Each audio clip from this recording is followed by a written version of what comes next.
ಅಂದ್ರೆ ನಂಗೆ ಅವಾಗಿಂದ ಹೇಳ್ತಿದ್ರಿ ಇನ್ನರ್ ಚೈಲ್ಡ್ ಹೇಳ್ತೇನೆ. ಪ್ರತಿಯೊಬ್ಬರಲ್ಲೂ ಇನ್ನರ್ ಚೈಲ್ಡ್ ಇರಬೇಕು ಅಂತ ಕೂಡ ಹೇಳ್ತಾರೆ, ನಮ್ಮಲ್ಲಿರೋ ಮಗುವನ್ನ ಹಾಗೆ ಉಳಿಸ್ಕೊಳ್ಬೇಕು ಅಂತ ಹೇಳ್ತಾರೆ. ಆದ್ರೆ ನೀವು ಹೀಲಿಂಗ್ ಅಂತ ಹೇಳ್ತಿದ್ರಿ, ವಾಟ್ ಇಸ್ ಇಟ್?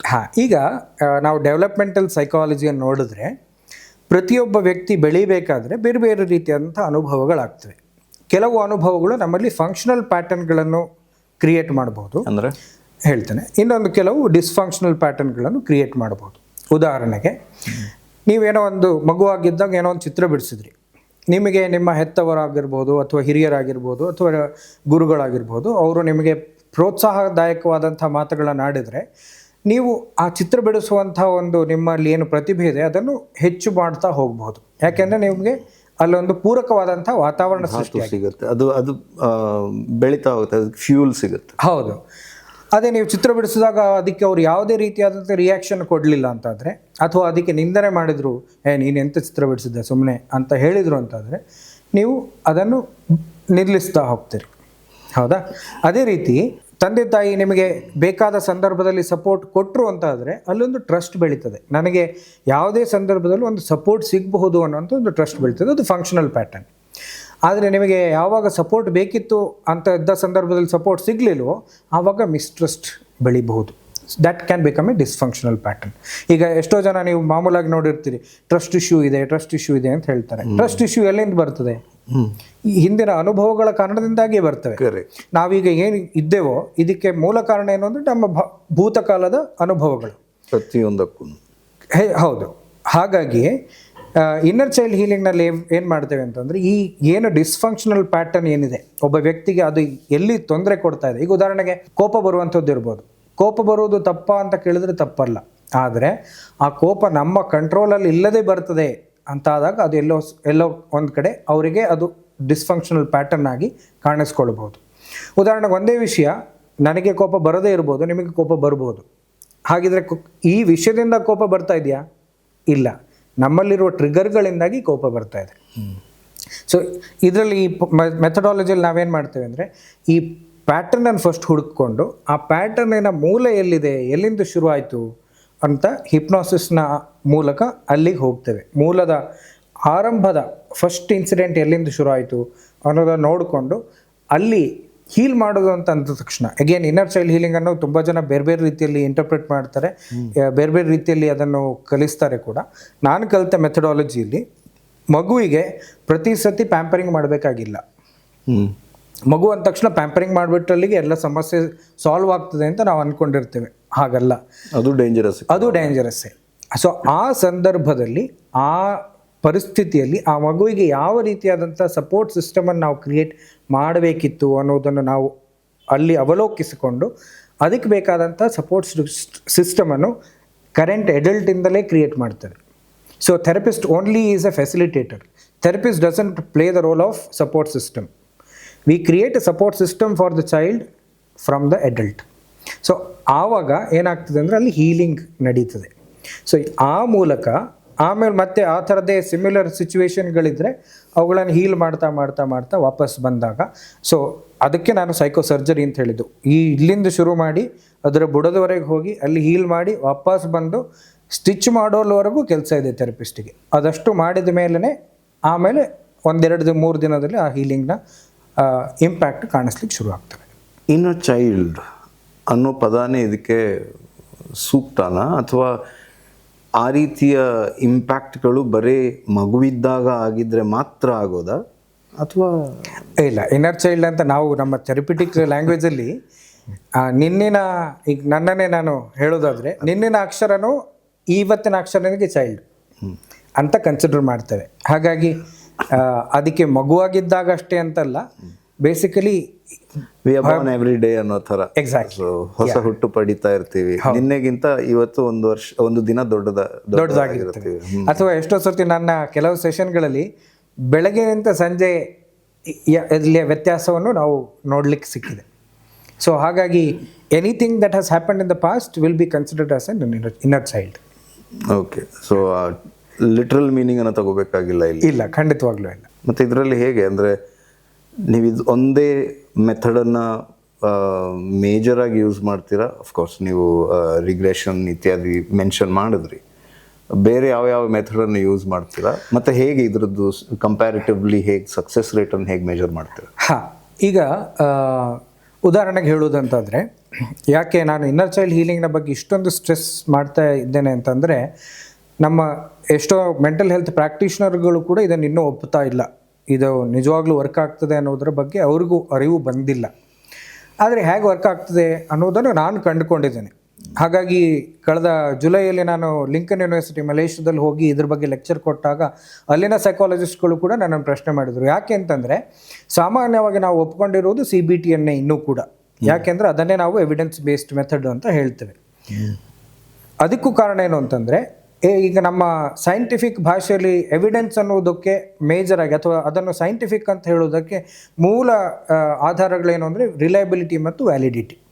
ಯಾವುದೇ ವಿಷಯವನ್ನು ಸೈಂಟಿಫಿಕ್ ಅಂತ ಹೇಳಬೇಕಂತಂದ್ರೆ ಅದು ರಿಪೀಟಬಿಲಿಟಿ ಇರಬೇಕು ಮತ್ತು ಅದು ವ್ಯಾಲಿಡಿಟಿ ಇರಬೇಕು.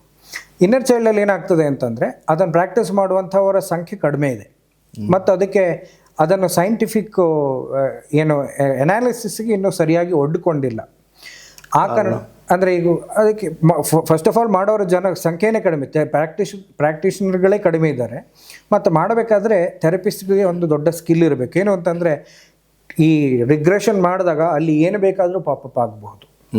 ಉದಾಹರಣೆಗೆ ಹೇಳೋದಾದರೆ, ಒಬ್ಬ ನನ್ನ ಹತ್ರ ಕ್ಲೈಂಟ್ ಬಂದಿದ್ದ, ನನಗೆ 2 ವೀಲರಲ್ಲಿ ಹೋಗ್ಲಿಕ್ಕೆ ಭಯ ಆಗ್ತದೆ, ನಾನು ಮುಂಚೆ ಕಾರಲ್ಲಿ ಆರಾಮಾಗಿ ಹೋಗ್ತಿದ್ದೆ, ಆದರೆ ಈಗ ಬೆಂಗಳೂರಲ್ಲಿ ಟ್ರಾಫಿಕ್ ಜಾಸ್ತಿ ಆಗಿದೆ, ಪ್ರತಿದಿನ ಆಫೀಸಿಗೆ, ಮತ್ತು ಮುಂಚೆ ವರ್ಕ್ ಫ್ರಮ್ ಹೋಮ್ ಇತ್ತು, ಹಾಗಾಗಿ ವಾರದಲ್ಲಿ 1-2 ದಿನ ಕಾರಲ್ಲಿ ಹೇಗೋ ತಳ್ತಾ ಇದ್ದೆ, ಆದರೆ ಈಗ ಪ್ರತಿದಿನ ಹೋಗಬೇಕು ಅಂತ ಮಾಡಿದ್ದಾರೆ, ಟ್ರಾಫಿಕ್ ಜಾಸ್ತಿ ಆಗಿದೆ, ನನಗೆ 2 ವೀಲರಲ್ಲಿ ಹೋಗೋದು ಅನಿವಾರ್ಯ ಆಗಿದೆ, ಆದರೆ 2 ವೀಲರಲ್ಲಿ ಹೋಗಲಿಕ್ಕೆ ಭಯ ಆಗ್ತದೆ, ನಾನು ಹಿಂದೆ ಕೂತು ಹೋಗಲಿಕ್ಕೆ ನಂಗೆ ಭಯ ಆಗ್ತದೆ ಅಂತ ಅನ್ನುವಂಥ ಒಂದು ಇಶ್ಯೂ ಇಟ್ಕೊಂಡು ಬಂದಿದ್ದರು.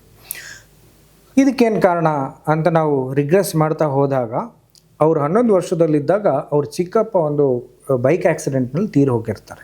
ಆ ಮರಣದ ಸಿಚುವೇಶನನ್ನು ಒಬ್ಬ 11 ವರ್ಷದ ಬಾಲಕ ವಿಟ್ನೆಸ್ ಮಾಡಿದ್ರು. ಅದು ಸಡನ್ ಆಗಿ ಆಗಿದ್ದಂಥದ್ದು, ಸಾವನ್ನು ವಿಟ್ನೆಸ್ ಮಾಡಿ ಗೊತ್ತಿರಲಿಲ್ಲ. ಮತ್ತು ಆಗ ಅಲ್ಲಿದ್ದಂಥ ಟ್ರಾಮಾಗಳೆಲ್ಲವೂ ಇವರ ಮನಸ್ಸಲ್ಲಿ ಒಂದು ವಿಚಿತ್ರವಾದಂಥ ಭಯವನ್ನು ಕ್ರಿಯೇಟ್ ಮಾಡಿತ್ತು.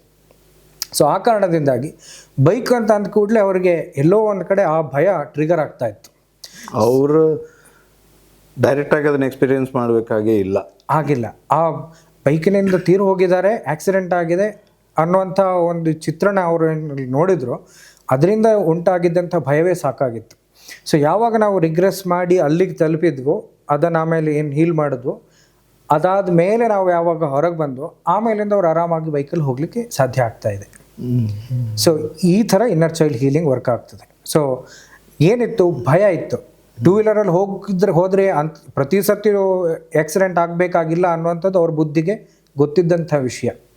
ಆದರೆ ಪ್ರತಿ ಸರ್ತಿ ನಾವು 2 ವೀಲರಲ್ಲಿ ಕೂತ್ಕೊಳ್ಬೇಕಾದ್ರೆ ಆ ಭಯ ಅಚಾನಕ್ಕಾಗಿ ಬರ್ತಾ ಇತ್ತು. ಇದು ಇಮೋಷನ್. ಅದಕ್ಕೆ ನಾನು ಹೇಳಿದ್ದು, ಬುದ್ಧಿಗೆ ನಿಲುಕಿದ್ದು ಕೆಲವು ಸರ್ತಿ ಭಾವಕ್ಕೆ ನಿಲುಕದೇ ಇರಬಹುದು. ಸೊ ಆಮೇಲೆ ಇನ್ ಜನರಲ್ ಇಮೋಷನ್ಸಿಗಿರುವಂಥ ಸ್ಟ್ರೆಂತ್ ಕಾಗ್ನಿಷನ್ಗಿಂತ ಜಾಸ್ತಿ.